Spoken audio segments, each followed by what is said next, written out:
حضرت علامہ مولانا حافظ و قاری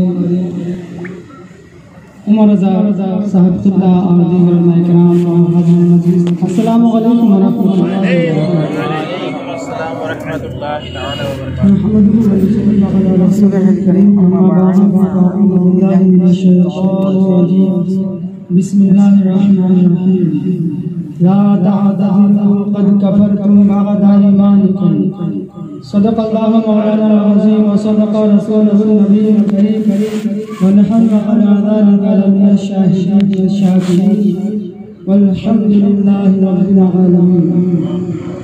ہی محمد سے وفا تو ہم تیرے ہیں، ہی محمد سے وفا تو ہم تیرے ہیں، یہ جہاں چیز کیا لوح و قلم تیرے ہیں، محمد کی محبت دین حق کی شرط اول ہے، محمد کی محبت دین حق کی شرط اول ہے، اسی میں ہو اگر خامی تو سب کچھ نامکمل ہے۔ اور اعلیٰ حضرت فرماتے ہیں انہیں جانا انہیں مانا، نہ رکھا غیر سے کام، للہ الحمد میں دنیا سے مسلمان گیا، جان ہے شہ مصطفیٰ روز وضو کرے خدا، جس کو ہو درد کا مزہ ناز دوا اٹھائے۔ اور فرماتے ہیں بدعقیدوں کے لیے تجھ سے اور جنت سے کیا مطلب وہابی دور ہو، تجھ سے اور جنت سے کیا مطلب وہابی دور ہو، ہم رسول اللہ کے جنت رسول اللہ کے۔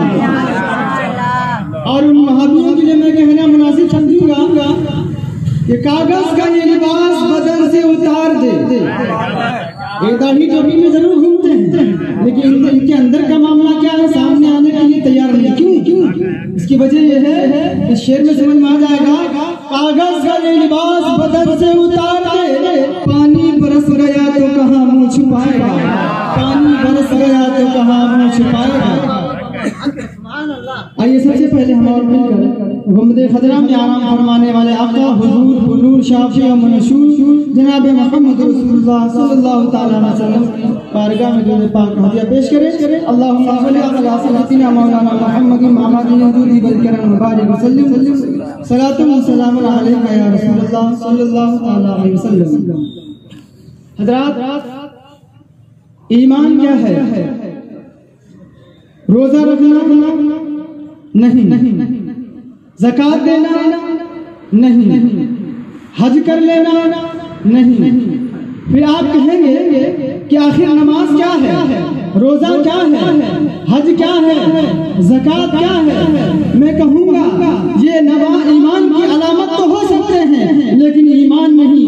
آپ کہیں گے ایمان ہے کیا؟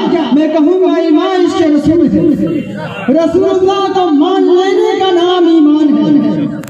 یہ نماز، روزہ، حج، زکوٰۃ یہ ایمان کی علامت تو ضرور ہے لیکن ایمان اس کے رسول کا نام ہے، رسول اللہ صلی اللہ علیہ وسلم کو مان لینے کا نام ایمان ہے۔ آج ہم کو کہا جاتا ہے کہ یہ لوگ الگ ہونے کی بات کرتے ہیں، یہ لوگ ایک دوسرے کو کفر کا فتویٰ لگاتے ہیں، یہ لوگ وہ ہیں جو لوگوں کو جدا کرتے ہیں اور فتنے والی بات کرتے ہیں۔ آئیے میں قرآن و حدیث کی روشنی میں بتاؤں گا کہ آخر ہم الگ کرنے کی بات کرتے ہیں کہ وہ الگ ہونے کی بات کرتے ہیں۔ آخر آپ کو پتہ چل جائے گا فتنے باز کون ہے، فتنہ فساد کرنے والا کون ہے۔ قرآن مقدس میں اللہ تبارک و تعالیٰ نے ارشاد فرمایا ان اللہ علی کل شیء قدیر، اس کا ترجمہ اللہ تعالیٰ ہر شے پر قادر ہے۔ اور اس ترجمے کا غلط طریقہ اب غلط طریقے سے لوگوں کو سامنے پیش کیا، ان کا اس کا ترجمہ ان وہابیوں نے کیا کہ اللہ ہر چیز پر قادر ہے، تو اس سے ایک مسئلہ بھی نکال لیا۔ کیا مسئلہ نکالا؟ کہ اللہ ہر ملک کی شے پر قادر ہے تو جھوٹ بھی بول سکتا ہے۔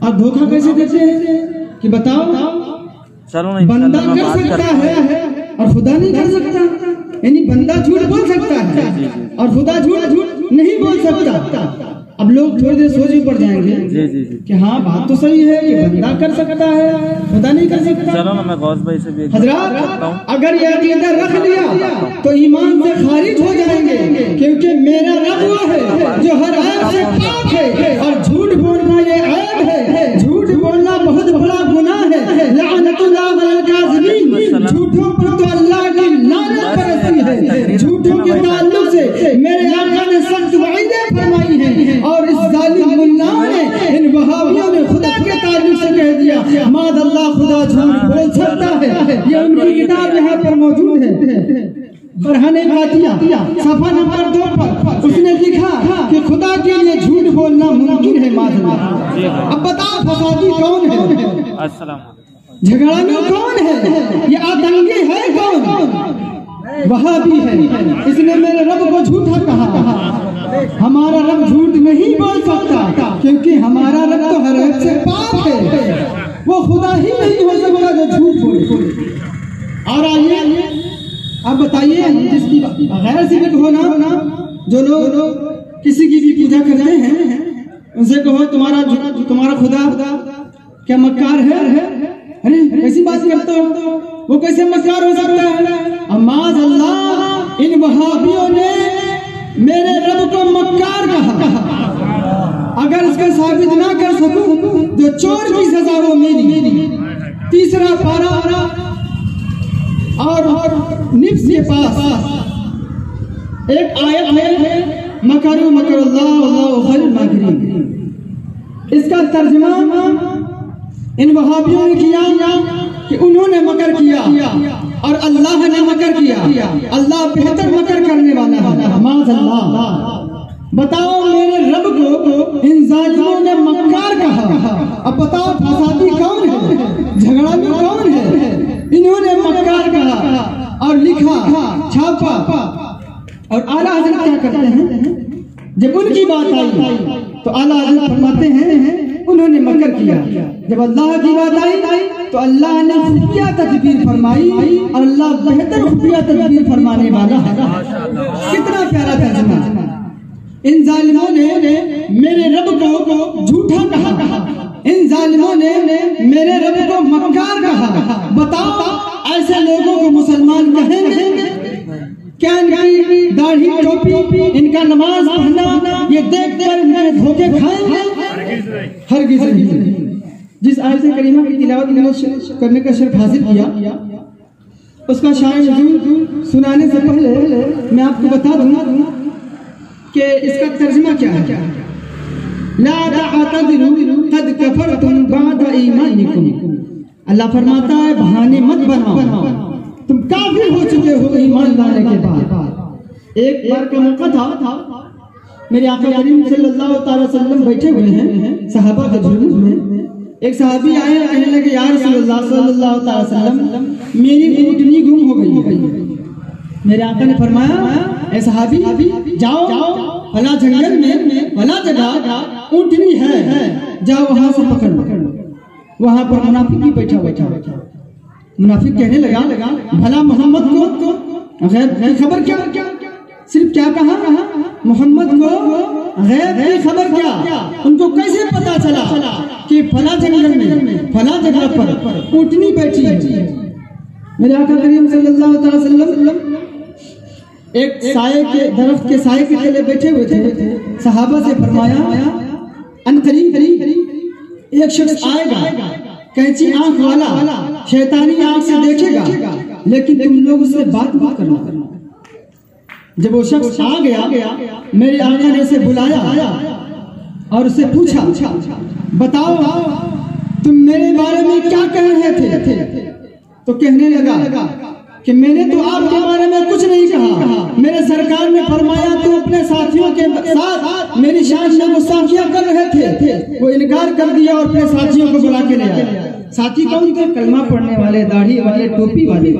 وہ قسمیں کھانے لگے اور کہنے لگے یا رسول اللہ ہم نے آپ کی شان میں کوئی گستاخی نہیں کی ہے، ہم نے آپ کی شان میں کوئی بے ادبی نہیں کی ہے. اللہ نے آیت نازل فرما دی یہ لوگ جب ان سے پوچھو کہ تم میری شان میں گستاخیاں کی تو کہتے ہیں نہیں میں نے آپ کی شان میں کوئی گستاخی نہیں کی، حالانکہ انہوں نے گستاخی کر انہوں نے کفر کر لیا اور فرمایا کہ اللہ اور اس کی آیتوں اور اس کے رسول کے ساتھ ٹھٹھا کرتے ہیں۔ لا تعتذروا قد کفرتم بعد ایمانکم، تم کافر ہو چکے ہو ایمان لانے کے بعد۔ علم غیب پر انکار کیا، صرف اتنا ہی کہا کہ ان کو غیب کی خبر کیا۔ ایک منافقین تھے، انہی کی اولاد ہندوستان میں جب پیدا ہوئی تو انہی کا ایک شاگرد ان کا چیلا اشرف علی تھانوی رسول اللہ صلی اللہ علیہ وسلم کی غیب کے بارے میں اس نے تو صرف اتنا کہا تھا نا کہ رسول اللہ کو غیب کی خبر کیا، تو رب نے آیت نازل فرما دی کہ بہانے مت بناؤ، تم کافر ہو چکے ہو ایمان لانے کے بعد۔ کیا کہا رسول اللہ کو غیب کی خبر کیا؟ اور اس وہابیوں کے سردار نے میرے آقا کریم صلی اللہ تعالی علیہ وسلم کے بارے میں کیا کہا، آپ سنیں۔ اس سے سوال کیا گیا حضور صلی اللہ علیہ وسلم کے علم غیب کے تعلق سے کہ کچھ علم ہے زید دیتے ہیں، بہرحال اس نے کہا علم غیب کا حکم کیا جانا، اگر بقول زید صحیح ہو، اگر کوئی کہتا ہے کہ علم غیب ہے بھی تو دریافت طلب یہ امر ہے کہ اس غیب سے مراد بعض غیب ہے یا کل غیب ہے۔ اگر بعض علم غیبیہ مراد ہیں، اگر کچھ علم غیب ہے بھی تو اس میں حضور ہی کی کیا تخصیص، اگر سرکار کا کچھ علم ہے بھی تو اس میں حضور ہی کی کیا تخصیص، کیا خاصیت ہے؟ ایسا علم غیب تو زید و عمر یعنی فلاں بلکہ ہر سبھی، میرے آقا کے علم غیب کو کس سے تشبیہ دی؟ سبھی یعنی بچہ، ایسا تو علم بچوں کو بھی حاصل ہے معاذ اللہ، وہ مجنون، ایسا علم تو پاگلوں کو بھی حاصل ہے، مطلب حضور ہی کی کیا تخصیص، ایسا علم تو پاگلوں کے پاس بھی ہے۔ آگے یہاں نہیں رکا بلکہ گیا بلکہ جمیع حیوانات و بہائم کے لیے بھی حاصل ہے، یعنی چوپائے کے لیے، چوپائے میں کون سا جانور نہیں آتا؟ چوپائے میں کتا بھی آتا ہے، سور بھی آتا ہے، الو بھی آتا ہے۔ بتاؤ میرے آقا صلی اللہ تعالی علیہ وسلم کے علم سے گدھے پاگل سور سے تشبیہ دی، بتاؤ فسادی کون ہے؟ اب بتائیے جو سرکار کے علم کو گدھے پاگل کے علم سے تشبیہ دے، بتاؤ ایسا شخص مسلمان ہو سکتا ہے؟ بتاؤ ان کی داڑھی ٹوپی اور نماز دیکھ کر دھوکہ کھا سکتے ہیں؟ ہرگز نہیں۔ یہ لوگ ان لوگوں کا ظاہر اور ہوتا ہے، باطن اور ہوتا ہے، یہ لوگ بات کرنے کے تیار کیوں نہیں ہوتے ہیں؟ میں نے کہا تھا نا کاغذ کے لباس بدن سے اتار دے، پانی برس گیا تو کہاں منہ چھپائے گا؟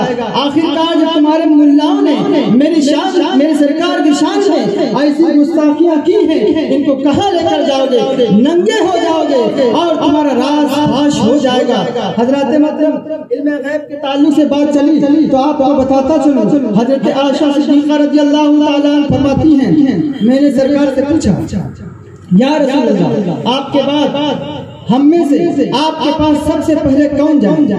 حضرت عائشہ رضی اللہ تعالیٰ عنہ سے سرکار نے ارشاد فرمایا تم میں سے جن کا ہاتھ لمبا زیادہ ہے، وہ امہات المومنین میں سے چھڑی لے کر ہاتھ ناپنے لگی، آخر اس حدیث کے مفہوم کو نہ سمجھ پائی۔ حضرت عائشہ کہتی ہیں ہم لوگوں نے تو بعد میں سمجھا، ہاتھ لمبے سے مراد صدقہ خیرات کرنے والے، تم میں سے سب سے زیادہ صدقہ خیرات کرنے کو پسند کرتی ہیں وہ حضرت سودا رضی اللہ تعالیٰ عنہ۔ بتائیے میرے آقا سے کیا پوچھا؟ ہم میں سے آپ کے پاس سب سے پہلے کون آئے گا؟ یہ کون بتائے گا جس کو معلوم ہوگا؟ حضرت عائشہ صدیقہ رضی اللہ تعالیٰ عنہ پوچھتی ہیں یا رسول اللہ آپ بتائیے کہ آسمان میں جتنے تارے ہیں کیا کسی کی اتنی نیکیاں ہیں؟ اب بتائیے جس کو معلوم ہوگا تو وہی تو بتائے گا، اور جس کو نہیں معلوم ہوگا کیا بتائے گا؟ کہتے تھے کہ جبریل امین آئیں گے جب خبر دیں گے تو بتائیں گے۔ میرے آقا نے ارشاد فرمایا فلک میں جتنے تارے ہیں عمر کی نیکیاں ہوتی ہیں۔ سرکار کو یہ بھی پتا ہے کہ عمر کی نیکیاں کتنی ہیں، اور یہ بھی پتا ہے کہ فلک پہ ستارے کتنے ہیں۔ میرے حضرت عائشہ رضی اللہ تعالیٰ عنہ نے پوچھا میرے ابا حضور کی، حضرت سرکار دو عالم صلی اللہ علیہ وسلم نے ارشاد فرمایا عمر کی ساری زندگی کی جتنی نیکیاں ہیں اتنی ابو بکر کی ایک رات کی اتنی نیکیاں ہیں۔ میرے آقا یہ بھی جانتے ہیں عمر کی کتنی نیکیاں ہیں، یہ بھی جانتے ہیں فلک میں کتنے ستارے ہیں، اور یہ بھی جانتے ہیں ابو بکر کی کتنی نیکیاں ہیں۔ میرے آقا کریم صلی اللہ علیہ وسلم کا گزر قبرستان سے ہوا۔ میرے آقا نے فرمایا اللہ اکبر اللہ اکبر۔ صحابہ نے موقع پاتے پوچھا یا رسول اللہ آپ نے ایسا کیوں فرمایا؟ میرے آقا نے ارشاد فرمایا اس نیک مرد پر اس کی قبر تنگ ہو گئی، جب میں نے اللہ اکبر کہا تو اس کی قبر کشادہ ہو گئی۔ آپ بتائیے سرکار یہ بھی جان رہے ہیں جو اس قبر میں ہے وہ نیک بھی ہے، اور یہ بھی جان رہے ہیں اس کی قبر تنگ بھی ہو گئی، اور یہ بھی جان رہے ہیں کہ میں نے اللہ اکبر کہا اس کی وجہ سے اس کی قبر کشادہ ہو گئی۔ ایک اور قبر سے گزر ہوا، میرے آقا نے فرمایا جاؤ کھجور کی شاخ لے کر آؤ، اس کے 2 ٹکڑے کیے اور قبر پر ایک ایک کر کے گاڑ دیا۔ گاڑنے کے بعد صحابہ نے پوچھا یا رسول اللہ صلی اللہ علیہ وسلم آخر آپ نے ایسا کیوں کیا؟ میرے آقا صلی اللہ علیہ وسلم فرماتے ہیں میں نے ان دونوں قبروں پر یہ شاخیں اس لیے گاڑی کہ ان دونوں قبر والوں پر عذاب ہو رہا تھا، جب تک یہ ہری رہیں گی یہ ہری چیز اللہ تعالیٰ کی تسبیح بیان کرتی ہے اس کی برکت سے ان کے عذاب میں کمی ہو جائے۔ اور یہ بھی فرما دیا ان دونوں پر عذاب کیوں ہو رہا؟ بتاؤ قبر میں کتنی مٹی ہوتی ہے، مٹی کے نیچے مردہ ہے، اور یہ بھی جاننے ان پر عذاب ہو رہا ہے، اور میرے سرکار کو یہ بھی پتا ہے کیوں ہو رہا ہے۔ ایک پر تو اس لیے ہو رہا تھا میرے سرکار نے ارشاد فرمایا کہ وہ پیشاب کی چھینٹوں سے نہیں بچتا تھا۔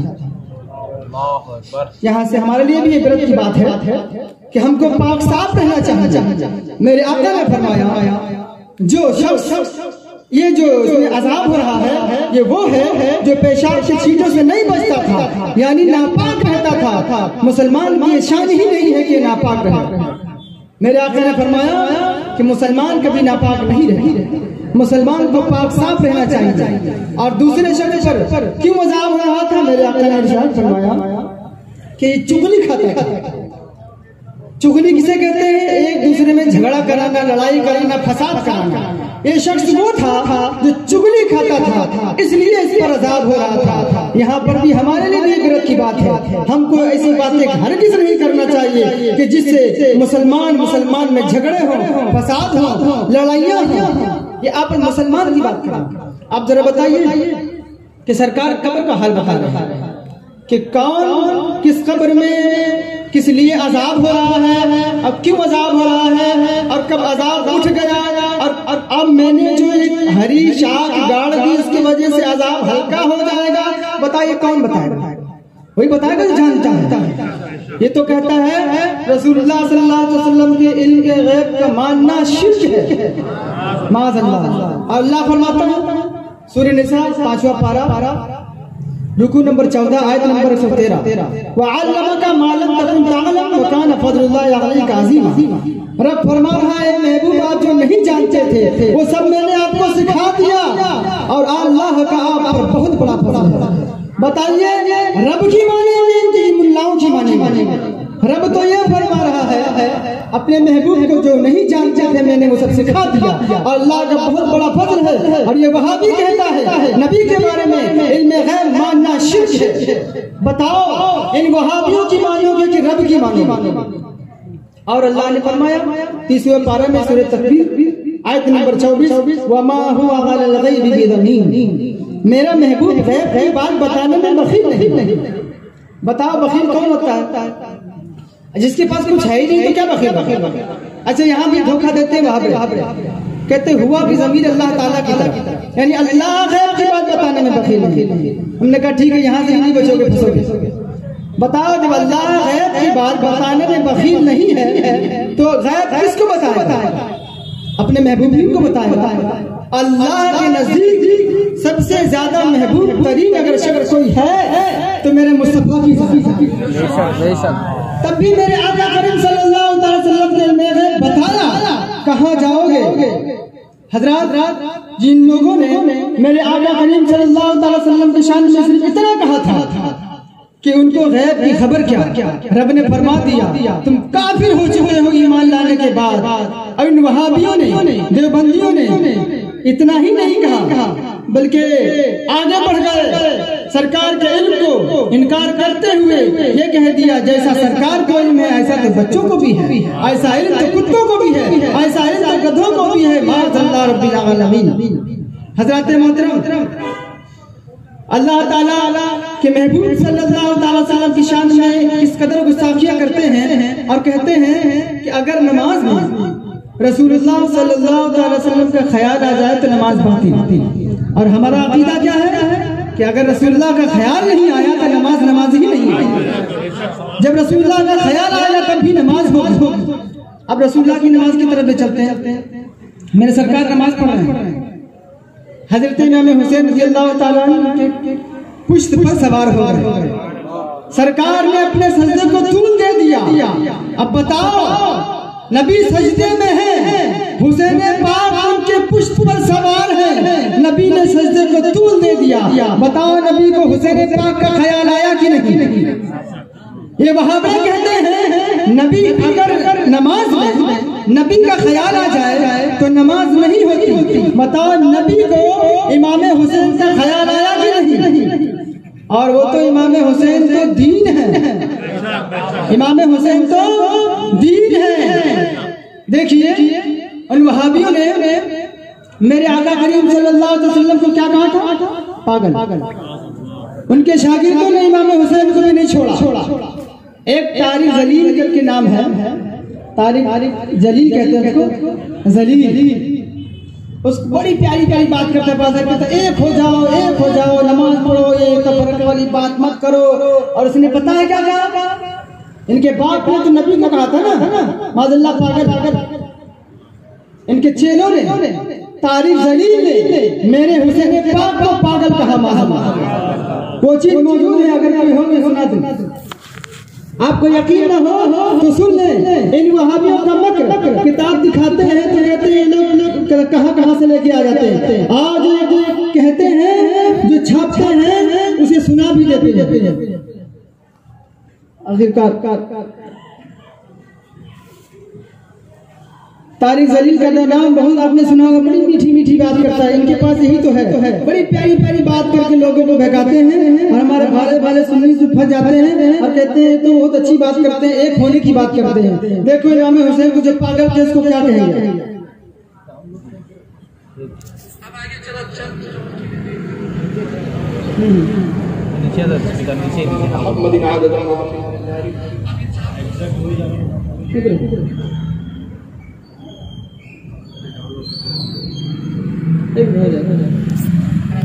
وہی تمہارا محرم ہے، لیکن جب یہ حسین پاک کا ذکر کرتے ہیں تو ذکر حسین بھی ان کو نہیں آتا۔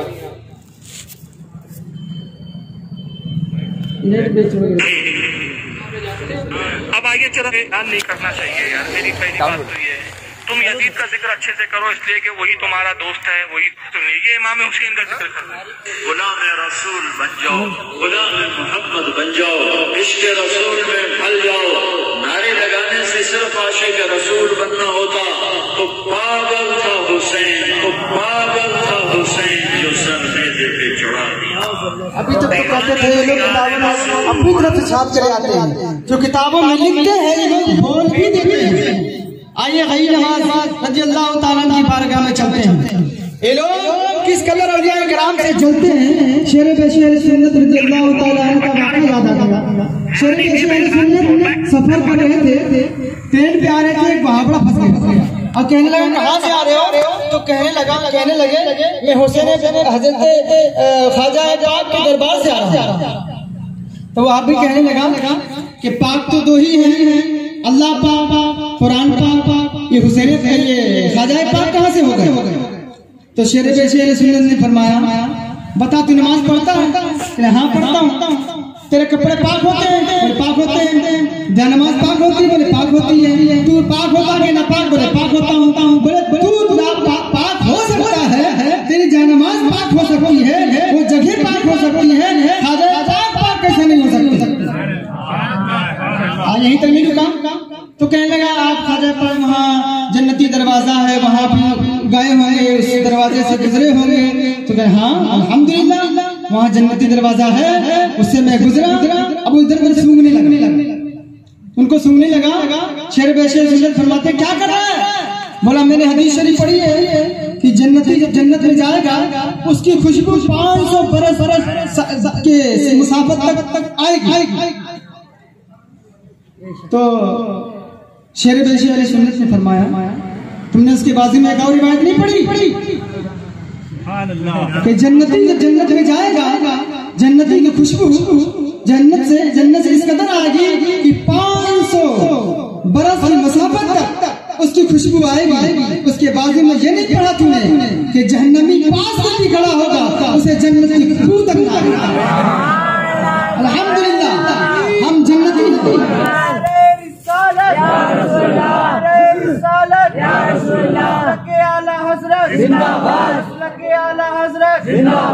فضان مخدوم سمنا فضان مخدوم سمنا علماء اہل سنت علماء اہل سنت.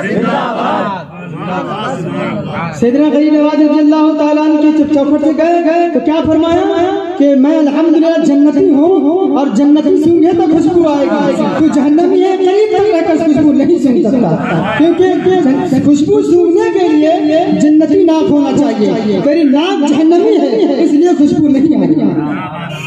غریب نواز رضی اللہ تعالیٰ عنہ کی شان میں گستاخیاں کرتے ہیں.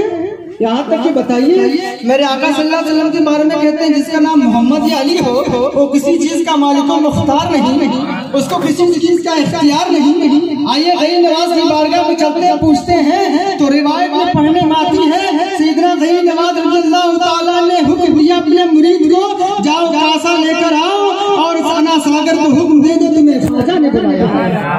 راوی کہتے ہیں جب وہ غلام وہاں پہنچتے ہیں انا ساگر کے پاس سارا انا ساگر اس راستے میں آ جاتا ہے.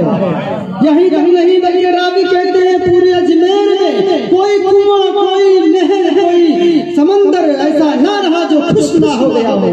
سارے کنویں خشک ہو گئے, سمندر خشک ہو گئے, ساری ندیاں خشک ہو گئی, سارا پانی انا ساگر میں آ گیا. اب بتاؤ غیر نواز نبی کے غلاموں میں غلاموں میں غلاموں کے غلاموں کے غلام ہے. جب غیر نواز کے اختیار کا یہ عالم کہ سارا پانی انا ساگر میں سنبھالے تو میرے مصطفیٰ کا اختیار کا کیا عالم ہوگا؟ حضرت علی کے اختیار کا عالم کیا ہوگا؟ جب ان کی اولاد کا عالم ہے تو آقا کا عالم کیا ہوگا؟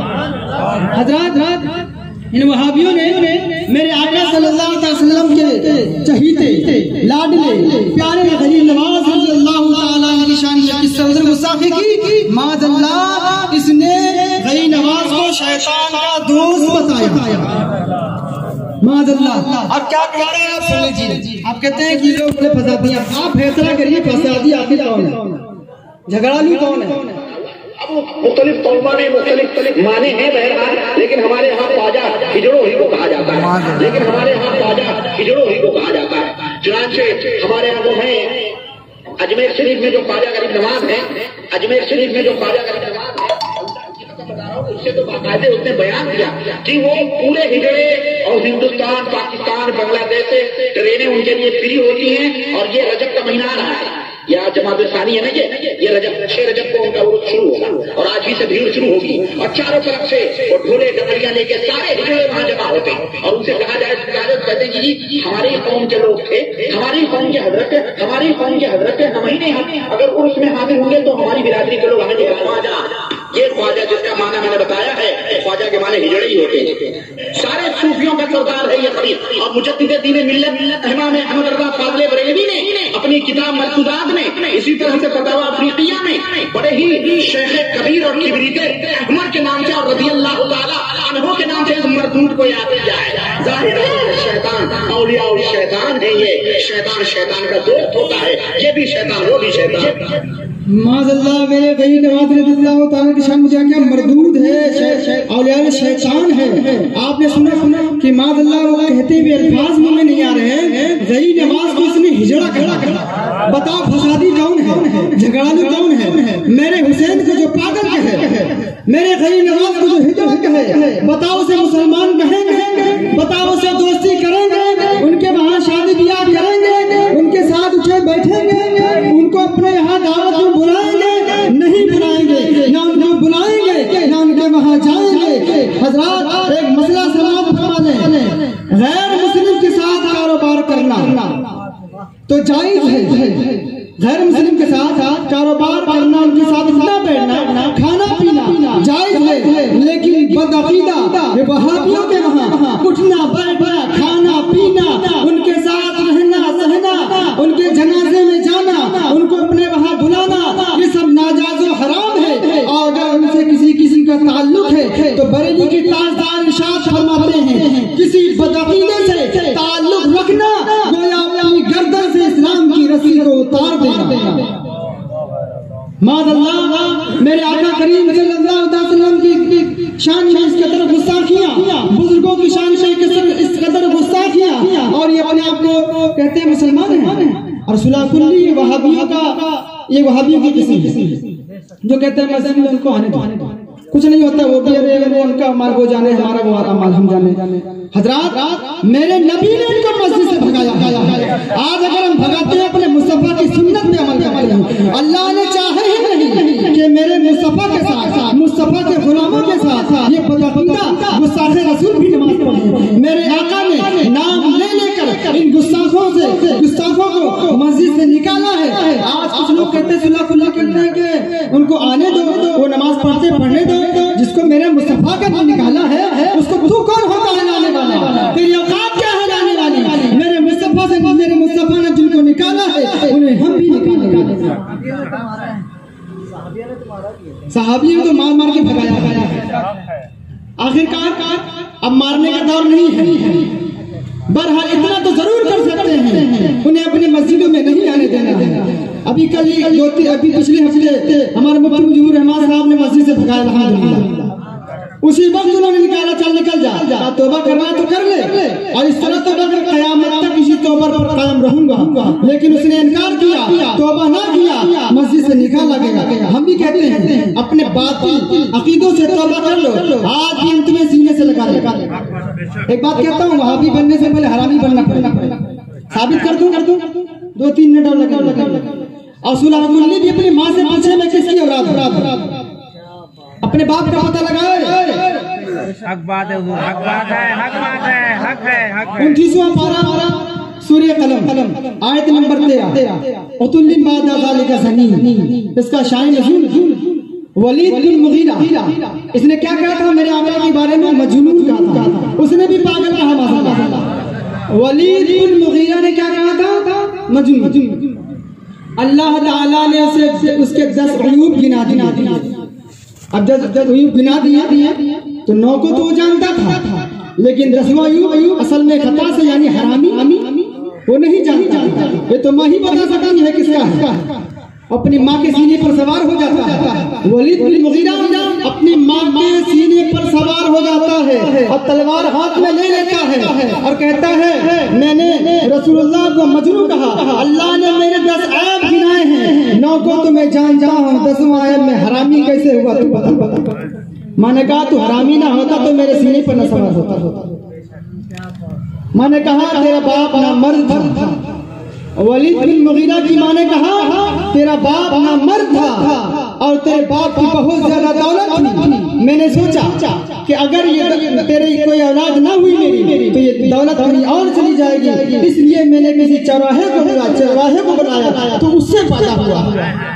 جب تک اس نے سرکار کی شان میں گستاخی نہ کی تھی اس وقت تک اس کے عیب چھپے ہوئے تھے، کوئی نہیں جانتا تھا وہ حرامی ہے، لیکن جس دن اس نے رسول اللہ کی شان میں گستاخی کر دی، اللہ نے قرآن میں آیت نازل فرما دی، عتل بعد ذلک زنیم۔ جب تک گستاخی نہ کی اس وقت چھپا رہا، لیکن جس نے گستاخی کر دی حرامی ثابت ہو گیا۔ میں کہتا ہوں وہابی بننے سے پہلے حرامی بننا پڑے گا، اور صلح کلیوں سے میں کہنا مناسب سمجھتا ہوں کہ صلح کلیوں جو کہتے ہوئے ایک ہو جاؤ، ہم سب ایک ہیں، داڑھی ٹوپی کے نام پر ایک ہو جاؤ، ان سے کہنا چاہتا ہوں وہ اپنے ماں کے پاس جائیں اور پوچھیں میں کس کا۔ اللہ تعالیٰ کی دعا ہے اللہ تعالیٰ ہم سبوں کی ایمان و عقیدہ کی حفاظت فرمائے، اہل سنت و جماعت کے مسلک پر قائم و دائم رکھے،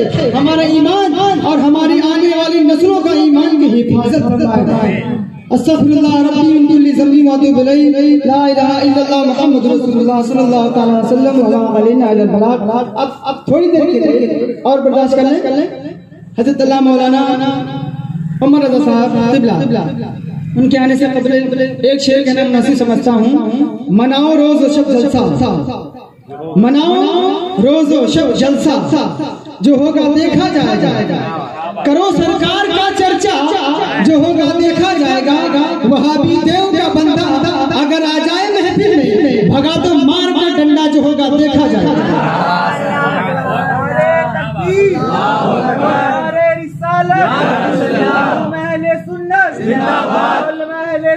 غلام ہے غلام ہے رسول کے غلام ہے, غلام ہے غلام ہے رسول کے غلام ہے, غلام ہے غلام ہے رسول کے غلام ہے. تکبیر اللہ اکبر, نعرہ رسالت یا رسول اللہ. منبر شریف پر رونق افریز علماء کرام, سامعین بزم, محترم بزرگوں اور دوستوں, السلام علیکم ورحمۃ اللہ وبرکاتہ. الحمدللہ الحمدللہ رب العالمین, والصلاة والسلام علی اشرف الانبیاء والمرسلین وعلى آلہ واصحابہ الطیبین الطاہرین وشہداء ملتہ واولیاء محبتہ وعلماء اہل سنتہ اجمعین. اما بعد فاعوذ باللہ من الشیطان الرجیم. بسم اللہ الرحمن الرحیم. یا ایہا الذین آمنوا لا تتخذوا عدوی وعدوکم اولیاء. صدق اللہ مولانا العظیم وبلغنا رسولہ النبی الامین الکریم, ونحن على ذلك لمن الشاہدین والشاکرین, والحمد للہ رب العالمین. پیارے حبیب کو پکار, پیارے نبی کا نام لے. پیارے حبیب کو پکار, پیارے نبی کا نام لے. دامن مصطفیٰ میں آ پائے رسول تھام لے. دامن مصطفیٰ میں آ پائے رسول تھام لے. آئیے کچھ عرض و معروض سے پیشتر اپنے آقا و مولا سید الانبیاء امام الانبیاء, کعبے کے بدر الدجا, طیبہ کے شمس الضحیٰ, یعنی جناب احمد مصطفیٰ محمد مصطفیٰ صلی اللہ تعالی علیہ وسلم کی مقدس و معطر بارگاہ میں اپنے غلامی کا ثبوت پیش کرتے ہوئے درود و سلام پڑھنے کی سعادتیں حاصل کر لیں. صلی اللہ علیہ النبی وآلہ واصحابہ صلی اللہ علیہ وسلم. صلاۃ و سلام علیک یا رسول اللہ, صلاۃ و سلام علیک یا حبیب اللہ صلی اللہ تعالی علیہ وسلم. اللہ تبارک و تعالیٰ کا بے شمار فضل و کرم اور اس کا احسان کہ ہم لوگوں کو اس یہاں پر ایک جگہ اپنا اور اپنے محبوبوں کا ذکر کرنے کے لیے اللہ تعالیٰ نے ہمیں یہاں اکٹھا فرمایا. حق بات بولنا اور لوگوں کی اصلاح کرنا, ایمان کی حفاظت اور صیانت, یہ سب سے عظیم فریضہ ہے. اور یہ بات بھی بالکل ظاہر ہے کہ دشمن کا ہتھیار جس طریقے سے ہوتا ہے تو اس کا مقابلہ جو کرنے والا ہو تو اس کو بھی ہتھیار اسی طریقے کا استعمال کرنا پڑتا ہے. آپ حضرات نے ابھی مجھ سے پیشتر بڑی پیارے اچھے مدلل انداز میں حضرت علامہ مولانا احمد رضا صاحب سے رد وہابیہ اور اصلاح معاشرہ کے تعلق سے بہت ہی اچھے انداز میں سماعت فرمایا۔ اللہ تبارک و تعالی ہم سب کو عمل کرنے کی توفیق عطا فرمائے۔ جو کچھ بھی سنیں اس پر خود بھی عمل کریں اور دوسرے لوگوں کو بھی بتائیں، اس لیے کہ امر بالمعروف اور نہی عن المنکر یہ وہ عظیم چیز ہے کہ اللہ تبارک و تعالی قرآن میں فرماتا ہے کنتم خیر امت اخرجت للناس، تم ان تمام امتوں میں جو ظاہر کی گئی سب سے بہترین امت ہو۔ وجہ کیا ہے؟ فرمایا تأمرون بالمعروف وتنہون عن المنکر، لوگوں کو بھلائی کا حکم دیتے ہو اور برائی سے روکتے ہو۔ تو ہمیں چاہے کہ جہاں پر ہمیں برائی نظر آئے، اب وہ چاہے برا اپنا بھائی ہو چاہے کوئی بھی ہو، نبی کو برا کہنا، نبی کی گستاخی کرنا، اللہ تبارک و تعالیٰ کی شان میں گندے الفاظ استعمال کرنا، یہ برائی نہیں تو اور کیا ہے؟ بہت بڑی برائی ہے۔ یہ ایسی برائی ہے جس سے آدمی کی نیکیاں تو چلی ہی جاتی ہیں، اس کا ایمان تباہ و برباد ہو جاتا ہے اور وہ جہنم میں جا کر کے گرتا ہے۔ میں اپنی بات کا آغاز سرکار اعلیٰ حضرت کے اشعار سے کرنا چاہتا ہوں۔ سرکار اعلیٰ حضرت فرماتے ہیں، عرض کرتے ہیں، وہ سوئے لالا زار پھرتے ہیں، وہ سوئے لالا زار پھرتے ہیں اور تیرے دن اے بہار پھرتے ہیں۔ بہار ہوا کو کہتے ہیں۔ عرض کر رہے ہیں کہ اے چاند و ستارے، اے سورج، تم لوگوں کے تو بہار ہے کہ تم کو تو روزانہ سرکار کی بارگاہ میں حاضری کا موقع مل رہا ہے۔ ستارے جاتے ہیں، سورج جا رہا ہے، اور پھر ہوا بہار ہوا کو بولتے ہیں کہ تیرے دن اے بہار پھرتے ہیں۔ پھر اس کے بعد میں فرماتے ہیں کہ پھرنے کا جو لفظ ہے کہ پھرنا بہت سارے طریقے سے ہوتا ہے، وعلیکم السلام، بہت سارے طریقوں سے ہوتا ہے۔ تو فرماتے ہیں کہ کچھ لوگ ایسے بھی ہیں جو ایک الگ طریقے سے پھرتے ہیں۔ اللہ کے پیارے حبیب صلی اللہ علیہ وسلم کی شان میں جو گستاخی کر دے، اللہ تبارک و تعالی کی شان میں جو گستاخی کر دے، اس کا حال کیا ہو جاتا ہے؟ تو کہتے ہیں تیرے در سے جو یار پھرتے ہیں، یا رسول اللہ تیرے در سے جو یار پھرتے ہیں، در بدر یوں ہی خار پھرتے ہیں۔ آپ دیکھتے ہیں کبھی گاؤں میں، کئی گلیوں میں، کوچے میں جاتے ہیں، بھگائے جاتے ہیں، مارے جاتے ہیں، بستر لیے، لوٹا لیے، سب لیے، جہاں بھی جاتے ہیں ٹھکانہ ان کو نہیں ملتا۔ اور ٹھکانہ کیسے مل سکتا ہے جب ان کو رسول پاک نے اپنے مسجد سے نکال دیا، بھگا دیا، دھتکار دیا، تو پھر کیسے کوئی ٹھکانہ دے ان کو؟ تو فرماتے ہیں کہ جو تیرے در سے یار پھرتے ہیں، در بدر یوں ہی خار پھرتے ہیں، ذلیل و رسوا پھرتے ہیں، در بدر پھرتے ہیں، مارے مارے پھرتے ہیں۔ اب اگر کوئی اعتراض کرے کہ ان کا پھرنا تمہیں تو نظر آ گیا، مگر آپ بھی تو پھرتے ہیں۔ اللہ توفیق دے، کبھی مدینہ شریف میں پھرتے ہیں، کبھی بغداد شریف میں، کبھی اجمیر معلیٰ میں، کبھی سرکار محبوب الہی کی بارگاہ میں، کبھی کچوشا شریف میں، کبھی بریلی شریف میں، تو کبھی بابا تاج الدین کی بارگاہ میں، کبھی خواجہ حضرت انسان علی شاہ کی بارگاہ میں، کبھی حضرت شیر علی اور حضرت قطب علی شاہ علیہ الرحمت و رضوان کی بارگاہ میں۔ تو اگر کوئی اعتراض کرے کہ ان کا پھرنا تو تمہیں نظر آیا مگر تم بھی تو پھرتے ہو، تو سرکار اعلیٰ حضرت نے اس کا بھی جواب دے دیا اور ارشاد فرمایا، اس گلی کا گدا ہوں میں جس میں، اس گلی کا گدا ہوں میں جس میں مانگتے تاجدار پھرتے ہیں، مانگتے تاجدار پھرتے ہیں، مانگتے تاجدار پھرتے ہیں۔ اور پھر